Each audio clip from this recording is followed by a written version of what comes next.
Honda's mid-size sedan has always been one of those models that go beyond excellence. Produced in 11 generations now, it never disappointed. That's probably the reason why it's one of the most successful cars ever made. Every new generation was better than the previous one, and the latest iteration, which was introduced for the 2023 model year, is no exception. With all the improvements the recent redesign brought, it's not hard to find a consensus that this is an almost perfect car, so we are now looking forward to the 2024 Honda Accord, the second production year of the new generation. Is it worth the hype? Let's find out. If we exclude a couple of more premium iterations that were offered in Europe and Japan and under Acura's badge in North America in the past, this is arguably one of the best-looking Accords we've ever seen. It's not that it brings some shiny details or some design solution you can refer to. It's actually pretty simple. Untypically conservative for a Honda, the 11th generation Accord looks conventional and mature. It even looks pretty muscular and surprisingly bold for something that's still a sedan, thanks to that massive grille with mesh pattern and pretty straightforward headlights design. But that's not even the most important thing about this elegant sedan. We always liked Hondas for what's under the skin, for that charming ability to impress us with engaging driving manners and filigree precision of Japanese engineers, which gave us some of the best engines we've got a chance to rev up. So, the new model continues the evolution, at least when it comes to the chassis and suspension setup. Unlike other mid-size sedans on the market, which are rather designed for a relaxed drive, this Honda can actually be pretty engaging to drive. With precise steering and a well-calibrated suspension setup, everything feels quite composed. And even though there is still a typical McPherson strut at the front, the ride quality by itself can easily be mistaken for some premium sedan, thanks to the ability to be engaging and comfortable at the same time. The new generation is slightly bigger than the predecessor, but it doesn't feel like that at all. It's easy to love how the new Accord drives. And of course, the 2024 Honda Accord will carry on without bigger changes as a model that represents the second production year of the new generation. So, it will also feature the same pretty elegant interior design, which may not feel as luxurious at first glance because of too many similarities with lower-tier models, such as the Civic or CR-V. The dashboard design looks pretty similar, with a combo of modern and retro design elements. The minimalist design approach is complemented by a couple of modern tech features, but don't worry, you old school guys, everything feels pretty analog, thanks to the solid portion of physical knobs and buttons. But let's get back to the interior quality for a second. As we've just mentioned, the design of the cabin has some things in common with cheaper Hondas, but once you take a closer look, you will quickly become aware of the Accord's upper-class status.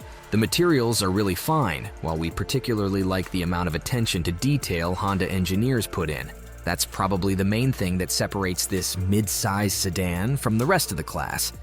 The Accord simply looks more upscale.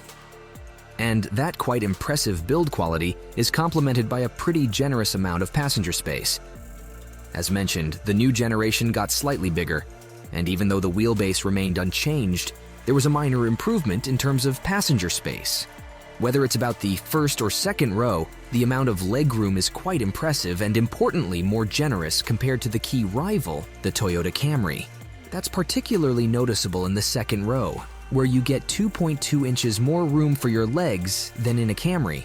Of course, this section would be incomplete without details about the cargo area, which offers nearly 17 cubic feet of trunk volume, which is just a tiny bit more than most competitors have to offer. The 11th generation was introduced with two powertrain options on offer, one hybrid and one gas-only option, which is a 33.3% reduced choice compared to the previous generation. Jokes aside, it felt a little bit strange not to see that amazing 2-liter Turbo 4 engine on offer. It was a genuine sleeper car, maybe even beyond that, as Honda was offering it with a manual transmission for a while. Our hopes that Honda could bring back this version or something even better are still there, but it looks like that's not the movie we are going to watch in 2024. The next year's Accord will continue with just one gasoline-powered option on offer, with a 1.5-liter Turbo 4 that puts out around 192 horsepower and 192 pound-feet of torque, and comes coupled with a CVT. It actually provides quite strong performance, and at the same time, it is quite efficient. The average fuel economy goes around 29 mpg in the city and 37 mpg on the highway. Now, if you're interested in a head-to-head comparison with a 4-cylinder Camry, the Accord is as efficient, but actually pulls better. However, Toyota's sedan has something Accord doesn't: available all-wheel drive. Honda recently introduced a new generation of its hybrid powertrain, and of course, you can also find it under the hood of the new Accord, with a familiar 2-liter inline-4 engine and 2 pretty capable electric motors. The combined output goes up to 204 horsepower. While that may not sound impressive on paper, things are actually surprisingly good in reality, probably because of Honda's new method of measuring the power of its hybrid systems. When compared to the, on paper, more powerful Camry hybrid, the Accord is actually a half-second quicker and hit 60 in 7 seconds flat. But the real strength of this system lies in the way it works. Namely, the new system relies on electric motors way more than the previous generation. Most of the time, the car is moved solely by electric power, and the gas engine engages only when you're really heavy on the gas pedal. Of course, this is reflected in improved fuel economy, which can now easily go over 50 miles per gallon.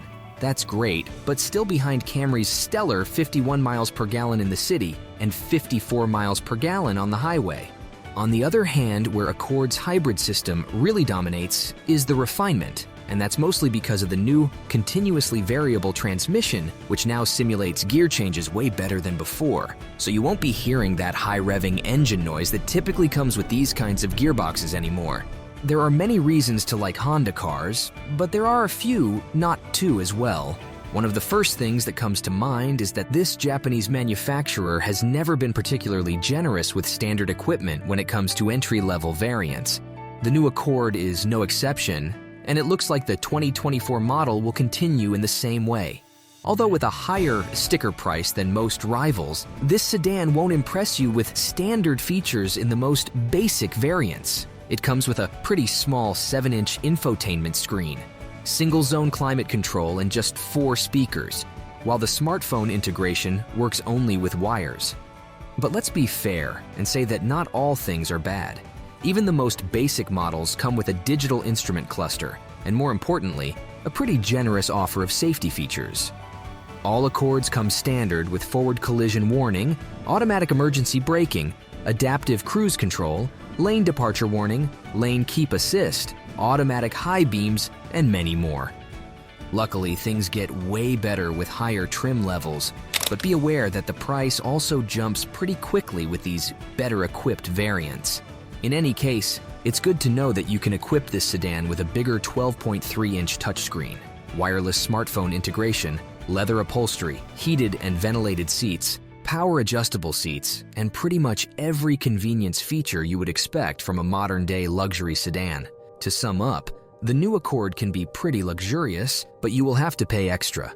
And as we already started talking about the price, let's say that base models cost nearly $29,000, which is $1,500 more than you would pay for the base Camry.